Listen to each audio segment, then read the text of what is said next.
ऊर्ध्व तिर्यक भ्याम, ठीक है, या ऊर्ध्व तिर्यक विधि जो है हम लोग सबसे पहले पढ़े थे। उसके बाद पढ़े एक न्यूनेन पूर्वेण विधि, ठीक है। आज के इस वीडियो में हम पढ़ेंगे एकाधिकेन पूर्वेण विधि, या इसी को ही अंत्योदश केयपी विधि भी कहते हैं, ठीक है, ऐसा समझ में। तो आज हम पढ़ने वाले हैं एकाधिकेन। एकाधिकेन से मतलब क्या समझते हो, एक अधिक, ठीक है। एक न्यूनेन में हम क्या करते थे, एक कम करते थे, अब एकाधिकेन में जो है एक अधिक करके हल करेंगे, ठीक है। तो देखिए यहाँ पास जो है इस विधि का उपयोग कहाँ किया जाता है, पहले उसे समझना बहुत जरूरी है। तो देखिए इस विधि का प्रयोग तब करते हैं जब गुण्य और गुणक की इकाइयों का योग 10 हो तथा शेष समूह समान हो। क्या समझ में आया कि जो गुण्य और गुणक है, ठीक है, इसके इकाई, इसका इकाई क्या है 7 है, इसका इकाई क्या है 3, तो 3 और 7 ये इन दोनों इकाइयों का योग 10 होना चाहिए, ठीक है। इन दोनों इकाइयों का योग 10 होना चाहिए और बाकी जो शेष संख्या है जैसे कि आपका दहाई वाला भाग, ये दोनों समान होना चाहिए, ठीक है। तो इस कंडीशन पे जो है हम इस विधि का उपयोग कर सकेंगे, ठीक है समझ में। एकाधिकेन पूर्वेण विधि का उपयोग कब करेंगे, जब गुण्य और गुणक, ठीक है, आप किसी को भी ये जो है आपका ये आपका गुणक हो गया या गुण्य हो गया, ठीक है, तो इन दोनों के इकाइयों का योग, इसके इकाई में क्या है 7, इसके इकाई में 3, इन दोनों के इकाइयों का योग 10 होना चाहिए और बाकी जो शेष संख्या है वो दोनों में समान होना चाहिए, ठीक है।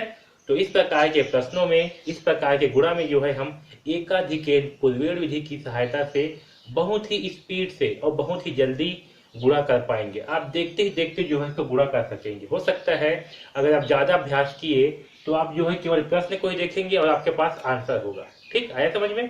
तो ये विधि बहुत ही महत्वपूर्ण है उन प्रश्नों के लिए जिसमें इकाइयों का योग 10 हो और बाकी शेष संख्या समान हो। तो चलिए स्टार्ट करते हैं कि इसे कैसे हल किया जाता है, ठीक है।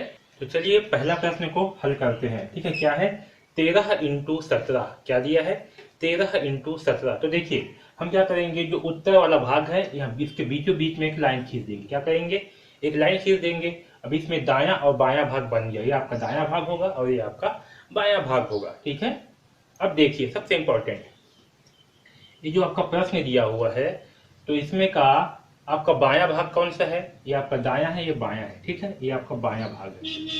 अब देखिए क्योंकि इसमें क्या होता है एकाधिकेन पूर्वेण में, ये आपके इकाई जो है उनका योग 10 रहेगा और आपका बाकी संख्या क्या रहेगा, समान रहेगा, ठीक है। यानी कि आपका दहाई और दहाई के आगे की संख्या क्या होगा, समान होगा, ठीक है। तो क्या करेंगे, जो दहाई है, ठीक है, क्या है आपका दहाई, ये क्या है इकाई, ये दहाई, ये इकाई, ये दहाई, तो ये दहाई है। तो ये जो उत्तर है, ठीक है, ये आपका उत्तर वाला भाग है, इसके बायां भाग में यानी कि इस भाग में ये दहाई है, इस दहाई से एक अधिक क्या होगा, दहाई से एक अधिक 2, ठीक है। यहाँ लिखा भी हूं मैं दहाई का एकाधिक गुणित दहाई, यानी कि दहाई से एक अधिक क्या होगा 2 गुणित दहाई कितना है 1, इसका गुणा करेंगे, ठीक है। क्या करेंगे, दहाई का एकाधिक यानी कि दहाई से एक अधिक, तो दहाई कितना है 1 है, तो 1 से एक अधिक कितना होगा 2 होगा, ठीक है। तो 2 का गुणा मतलब दहाई से एक अधिक का गुणा दहाई के साथ करेंगे, ठीक है। अगर दहाई के स्थान पर 2 होता तो क्या करते, 2 से एक अधिक 3 का गुणा दहाई यानी कि 2 के साथ करते, ठीक है। यहाँ पास जो है इकाई है तो इकाई में क्या है 1 है, तो 1 से एक अधिक 2 होगा और इस 2 का गुणा दहाई, दहाई क्या है 1 है, उसके साथ करेंगे, तो 2 गुणित 1, तो 2 गुणित 1 करने पे क्या प्राप्त होगा 2, तो इसको जो है लिखेंगे बायां साइड पे, ठीक है। ये आपका बायां साइड का सॉल्व हो गया, ठीक। अब देखो इस दायां साइड के लिए क्या करेंगे, तो दायां साइड के लिए क्या करेंगे, जो इकाई वाला पार्ट है, ठीक है, किसका, दोनों संख्याओं का इकाई वाला पार्ट है उसका जो है आपस में गुणा करेंगे। तो इसके इकाई में क्या है 7, इसके इकाई में क्या है 3, तो 7 गुणित 3 करेंगे तो कितना आएगा 7 × 21, कितना आएगा 21। इस 21 को यहाँ पास लिखेंगे, ठीक है। अब इन दोनों को मिला करके जो लिखेंगे वो आपका आंसर होगा कितना 221, ठीक है, ये आपका गुणनफल होगा। तो देखिए इस विधि का उपयोग करके जो है हम इसे बहुत ही जल्दी और बहुत ही आसानी से बना पाए, ठीक है। अब चलिए इसके उत्तर की जांच करते हैं कि जो गुणा की है वो सही है या गलत है। तो उत्तर की जांच कैसे करते हैं, पहले ऐसे क्रॉस का चिन्ह बनाएंगे, फिर संख्या के पहली संख्या का क्या निकालेंगे बीजांक, तो 13 का बीजांक क्या होगा 1 + 3 यानी कि 4, और 17 का बीजांक क्या होगा 1 + 7 यानी कि 8, ठीक है। अब इन दोनों का गुणा करेंगे तो 4 गुणित 8 करने पे कितना आएगा 8 × 4 = 32, और इस 32 का बीजांक क्या होगा, तो 32 का बीजांक होगा 5। क्या होगा, 5। ठीक है, अब इस उत्तर का बीजांक निकाल के जो है चेक करते हैं कि 5 है कि नहीं है। अगर 5 होगा तो सही है और 5 नहीं होगा तो गलत है। ठीक है, तो देखिए 221 है, इसका बीजांक क्या होगा, इसका बीजांक होगा 2 + 2 + 1। ठीक है, क्या होगा, 2 + 2 + 1 यानी कि क्या, 5। ठीक है, इसका बीजांक भी 5 है। तो आपका ये बीजांक, ये दोनों बीजांक क्या है, सेम है, तो आपका उत्तर क्या है, सही है। ठीक है, तो इस प्रकार से जो है हम एकाधिकेन पूर्वेण विधि की सहायता से 2 अंकों वाली संख्या का गुणा करते हैं। ठीक, दूसरा प्रश्न को जो है सॉल्व करते हैं एकाधिकेन पूर्वेण विधि की सहायता से। ठीक है, तो देखिए सबसे पहले क्या करेंगे, जो उत्तर वाले भाग है उसमें एक लाइन खींच देंगे बीचों बीच, एक आपका बन जाएगा उत्तर का दायां भाग, एक बन जाएगा उत्तर का बायां भाग। ठीक है, अब देखिए जो आपका प्रश्न दिया हुआ है उसका दहाई जो है आपका सेम है, इकाई का योग 10 होगा। ठीक है, 8 और 2 कितना होगा, 10 होगा। ठीक, तो जब इकाइयों का योग 10 हो और दहाई अंक समान हो तो हम जो है इस प्रश्न में एकाधिकेन पूर्वेण विधि का उपयोग कर सकते हैं। ठीक है, तो चलिए इसे अब हल करते हैं। तो ये क्या करेंगे, जो आपका दहाई है, दहाई का एकाधिक, दहाई कितना है, 2 है, तो दहाई का एकाधिक, एकाधिक मतलब क्या, एक अधिक, तो दहाई का एकाधिक क्या होगा, दहाई में 2 है तो 2 का एकाधिक 3 होगा। ठीक है, तो 3 का गुणा दहाई के साथ करेंगे, दहाई में क्या है, 2 है, चाहे इसका दहाई लो चाहे इसका दहाई लो, दोनों दहाई तो सेम ही रहेगा। ठीक है, तो 3 का गुणा 2 से करेंगे। ठीक, 3 क्या है आपका, 3 कहाँ से आया, 2 का इस दहाई का एकाधिक है, क्या है, दहाई का एकाधिक, 3 × 2 कितना आएगा, 6।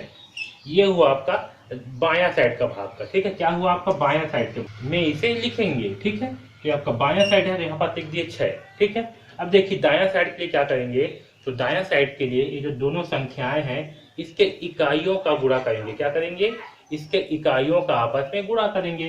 तो इकाई क्या है, इसमें 8 है, इसका इकाई 2 है, तो 8 × 2 करेंगे तो कितना आएगा, 8 दूनी 16 आएगा। कितना आएगा, 16। तो इसे जो है लिखेंगे बायां साइड पे, कहाँ लिखेंगे, सॉरी इसे जो है लिखेंगे दायां साइड पे, 8 दूनी 16 को लिखेंगे दायां साइड पे और 3 दूनी 6 ये लिखाएगा बायां साइड पे। अब इन दोनों को मिला करके जो आपका आएगा 616, ये आपका उत्तर। ठीक है, आया समझ में। अब चलिए इसके उत्तर की जांच भी कर लेते हैं कि ये सही है या गलत। तो देखिए 2 2 क्या होगा, 4, 22 का बीजांक क्या आएगा, 4। वैसे ही 28 का बीजांक कितना आएगा, 8 और 2 10, और 10 का बीजांक आएगा 1, तो 4 एकम 4। ठीक है, अब देखिए 6 1 6 है, तो 6 और 1 7, 7 और 6 13, कितना होता है, 7 और 6 13, और 13 का बीजांक क्या आएगा, 13 का बीजांक जो है 4 आएगा, यानी कि आपका आंसर राइट है। ठीक है, तो इस प्रकार से जो है हम एकाधिकेन पूर्वेण विधि की सहायता से प्रश्नों को हल करेंगे। क्या करेंगे, देखिए उत्तर का जो बायां साइड है, यानी कि जो उत्तर का बायां भाग है आपका दायां साइड है और ये आपका बायां भाग। बायां भाग में क्या करेंगे, दहाई का एकाधिक लेंगे, जो दहाई है उसका एकाधिक लेंगे और उसका गुणा दहाई के साथ करेंगे। ठीक है, यहाँ पास मैं सारे स्टेप्स को लिख भी दिया हूँ। ठीक है, आप इसे भी कॉपी में नोट कर लीजिएगा। ठीक है, तो दहाई का एकाधिक क्या होगा, 3, तो 3 का गुणा 2 से करेंगे तो क्या प्राप्त होगा, 6। ठीक है, और फिर उत्तर का दायां साइड, उत्तर के दायां साइड के लिए क्या करेंगे, जो इकाई है, जो संख्या दी हुई है इसके इकाइयों का आपस में गुणा करेंगे और जो आएगा वो आपका दायां साइड पर लिखेंगे। ठीक है, फिर दोनों को मिला करके जो भी लिखेंगे वो आपका उत्तर होगा। ठीक, तो इस प्रकार से जो है हम एकाधिकेन पूर्वेण विधि की सहायता से गुणा करेंगे। ठीक है, चलिए अब जो है 3 अंकों का गुणा करना जो है सीखेंगे एकाधिकेन पूर्वेण विधि की सहायता से। ठीक है, तो इसमें का कंडीशन क्या होती है, इसमें कंडीशन ये होती है कि जो इकाई है, इकाई का आपस में योग 10 होना चाहिए। क्या होना चाहिए, 10, और बाकी शेष संख्या समान होना चाहिए। ठीक है, देखिए इसमें का इकाई क्या है, 6, इसमें का इकाई क्या है, 6, और इसमें की इकाई क्या है, 4। दोनों का योग कितना होगा, 6 + 4 यानी कि 10 होगा। ठीक है, और दोनों उसके बाद जो है इकाई के अलावा बाकी संख्याएं क्या है, समान है। ठीक है, तो हम इस प्रश्नों को जो है एकाधिकेन पूर्वेण की सहायता से हल कर सकते हैं। ठीक है, इसके कंडीशंस को याद रखना हमेशा कि इकाइयों का योग 10 होना चाहिए और बाकी सारी संख्या समान होनी चाहिए। तो चलिए अब इसे हल करते हैं। तो देखिए क्या करेंगे, सबसे पहले उत्तर के बीचों बीच में एक लाइन खींच दीजिए। ठीक है, अब उत्तर जो है 2 भाग में बढ़ गया, एक बायां भाग एक दायां भाग। तो सबसे पहले बायां भाग को हल करते हैं। तो बायां भाग के लिए क्या करेंगे, इकाई को छोड़ करके, ठीक है, इकाई को छोड़ करके बाकी जो भी संख्या बचेगा, ठीक है, इकाई को छोड़ करके क्या बच गया आपका, 10 बच गया। यहाँ पर इकाई में क्या है, इकाई को छोड़ करके क्या आपका क्या बच गया, 10 बच गया। ठीक है, दोनों साइड में सेम संख्या है, तो इकाई को छोड़ करके जो भी संख्या बचेगा उसका एकाधिक का गुणा इस संख्या के साथ करेंगे। इकाई को छोड़ करके जो भी संख्या बचा है उस संख्या का एकाधिक का गुणा इस संख्या के साथ करेंगे। यहाँ पास क्या बचा है, 10। ठीक है, तो 10 का गुणा, ठीक है, इसके एकाधिक, 10 का एकाधिक क्या होगा, 11, तो 11 के साथ करेंगे। ठीक है, जब दो संख्या का हम लेते थे तो उसमें केवल इकाई और दहाई होता था, तो हम क्या करते थे, दहाई का एकाधिक का गुणा दहाई के साथ करते थे। लेकिन यहाँ पास क्या है, 3 संख्या है, तो 3 संख्या में इकाई को छोड़ करके जो भी संख्या बचेगा उसके एकाधिक यानी कि उससे एक अधिक का गुणा बचे हुए संख्या के साथ करेंगे। ठीक है, यहाँ पास क्या संख्या बचा हुआ है, 10, तो 10 का गुणा 10 के एकाधिक यानी कि 10 से एक अधिक क्या होगा, 11, तो 11 के साथ करेंगे। ठीक है, तो देखिए 10 का गुणा 11 से करते हैं, क्या आएगा, 0 एकम 0 0 एकम 0। ठीक है, 1 एकम 1 1 एकम 1, कितना आएगा, तो जोड़ेंगे तो 0 1 1 110 आएगा। कितना आएगा, 110। तो इस 110 को जो है इसके बायां साइड पे लिखेंगे। कहाँ लिखेंगे, बायां साइड पे। ठीक है, मैं यहाँ पास जो है स्टेप को लिख भी दिया हूँ, आप स्टेप को भी पढ़ते जाएंगे। ठीक है, अब देखिए जो आपके दायां साइड है यहाँ पास क्या आएगा, तो दायां साइड पे जो इकाई बच गया है, ठीक है, जो दोनों का इकाई है इसका आपस में गुणा करेंगे और जो भी आपका गुणनफल आएगा उसको जो है यहाँ दायां साइड पे लिखेंगे। तो इकाई में क्या है, इकाई में है 4 और 6, क्या है, 4 और 6 है, तो इसका जो है आपस में गुणा करेंगे तो कितना आएगा, 6 चौके 24, कितना आएगा, 24। ठीक है, तो इस 24 को जो है इस 24 को जो है इस आंसर के, इस उत्तर के दायां साइड पे लिखेंगे। यहाँ पास जो है 24 को लिखेंगे। ठीक है, इन दोनों को मिला करके जो भी आपका उत्तर है वो आपका उत्तर है। तो क्या आएगा, 11,024, ये आपका क्या है, उत्तर है। चलिए अब इस उत्तर की जांच करते हैं कि उत्तर जो है सही है या गलत है। ठीक है, तो 104 का लघुत्तम क्या होगा, 1 है प्लस 0 1 होगा प्लस 4 5। ठीक है, 104 का बीजांक, ठीक है, सॉरी मैं लघुत्तम बोल दिया था, इसका बीजांक क्या होगा, 5। और इसी 106 का बीजांक क्या होगा, 7। 5 और 7 का आपस में गुणा करेंगे, कितना आएगा, 7 पंचे 35, और इस 35 का बीजांक क्या होगा, तो 35 का बीजांक होगा 3 प्लस 5 यानी कि 8। ठीक है, तो आपका उत्तर भी जो है 8 आना चाहिए। इसलिए देखते हैं, 2 4 प्लस 2 कितना होगा, 6, 6 और 1 7 और 1 8। ठीक है, तो हमारे उत्तर और इसका दोनों का बीजांक क्या है, सेम आया, यानी कि क्या है, हमारा उत्तर सही है। ठीक है, तो इस प्रकार से जो है हम 3 अंकों वाली संख्याओं का एकाधिकेन पूर्वेण विधि की सहायता से हल करेंगे। ठीक है, सबसे पहले क्या करेंगे, जो आपका बायां साइड है यहाँ पास, इकाई को छोड़ करके जो भी संख्या बचेगा उसका गुणा उस संख्या के एकाधिक यानी कि एक अधिक से करेंगे। ठीक है, उसको जो है बायां साइड पे लिखेंगे। फिर दायां साइड के लिए जो इकाई अंक है उनका जो है आपस में गुणा करेंगे, उसे जो है दायां साइड पे लिखेंगे। ठीक है, और दोनों को मिला करके जो है आपका उत्तर होगा। ठीक, तो इस प्रकार से जो है हम एकाधिकेन पूर्वेण विधि की सहायता से 3 अंकों वाली संख्याओं का गुणा करेंगे। ठीक है, चलिए एक प्रश्न और सॉल्व करते हैं। देखिए क्या है, 495 गुणित 495। ठीक है, तो सबसे पहले क्या करेंगे, इसके बीचों बीच में एक लाइन खींच लेंगे। अब एक बन गया आपका दायां साइड, एक बन गया बायां साइड। तो बायां साइड के लिए क्या करते हैं, इकाई को छोड़ करके जो शेष संख्या बचा हुआ है, ठीक है, इकाई को छोड़ करके जो शेष संख्या बचा हुआ है उसके एकाधिक का गुणा इस बचे हुए संख्या के साथ करेंगे। ठीक है, तो इकाई को छोड़ करके क्या बचा है आपका, 49। ठीक है, तो इस 49 का गुणा 49 के एकाधिक के साथ करेंगे। ठीक है, क्या करेंगे, 49 के एकाधिक के साथ करेंगे, या तो फिर ये बोल सकते हैं कि इसके एकाधिक का गुणा 49 के साथ करेंगे। ठीक है, तो 49 का गुणा जो है इसके एकाधिक क्या होगा, 50, इसके साथ करेंगे। तो देखिए क्या आएगा, 0 0 निया 0 0 चौक 0। ठीक है, 5 निया 45 की 5, हासिल आएगा 4, 5 चौक 20 और 4 24। ठीक, इसको जोड़ देते हैं, क्या प्राप्त होगा, 0 5 4 2, 2450। ठीक है, इसे जो है बायां साइड पे लिखेंगे। कहाँ लिखेंगे, बायां साइड पे 2450 को। ठीक है, अब दायां साइड के लिए क्या करेंगे, जो इसके इकाई है, इकाई क्या है, 5 है, इसमें क्या है, 5 है, तो इकाइयों का जो है आपस में गुणा कर लेंगे। तो 5 × 5 करने पर क्या प्राप्त होगा, 25।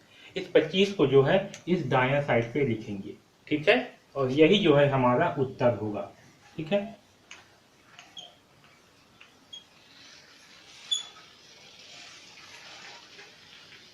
2,45,025 ये क्या है, हमारा उत्तर है। चलिए इसको जांच करते हैं सही है कि गलत है। तो 495 का बीजांक क्या होगा, 495 का बीजांक देखिए 9 है, 5 और 4 9 यानी कि 9। ठीक है, यहाँ 9 है, यहाँ भी 9 आएगा।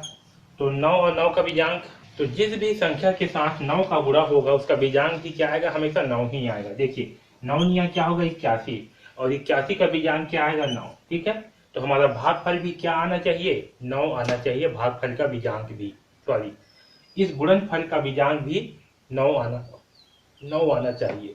तो चलिए चेक करते हैं। देखिए 5 और 4 9, ठीक है, 4 और 2 5 और 2 7, 7 और 2 9, ठीक है, तो 9 आया। तो हमारा उत्तर क्या है, सही है। ठीक है, ये दोनों क्या हुआ 9, तो हमारा उत्तर सही है। तो इस प्रकार से जो है हम 3 अंकों वाली संख्याओं का एकाधिक पूर्वेण विधि की सहायता से हल करेंगे। सबसे पहले क्या किए, इकाई को छोड़ करके जो भी संख्या बचेगा उसका गुणा उस संख्या से एक अधिक के साथ करेंगे। ठीक है, जैसे कि 49 है तो 49 का गुणा 50 के साथ करेंगे। ठीक है, जैसे यहाँ पर किया हूँ, ताकि हम 50 का गुणा 49 के साथ, तो जो आएगा इसे जो है बायां साइड पे लिखेंगे। उसके बाद इकाइयों का गुणा करके जो है उसे दायां साइड पे लिखेंगे, और वही जो है हमारा उत्तर होगा। ठीक है, तो इस प्रकार से जो है हम एकाधिक पूर्वेण विधि की सहायता से जो है गुणा करेंगे। इस वीडियो को बार बार देखिए और अच्छे ढंग से समझिए। ठीक है।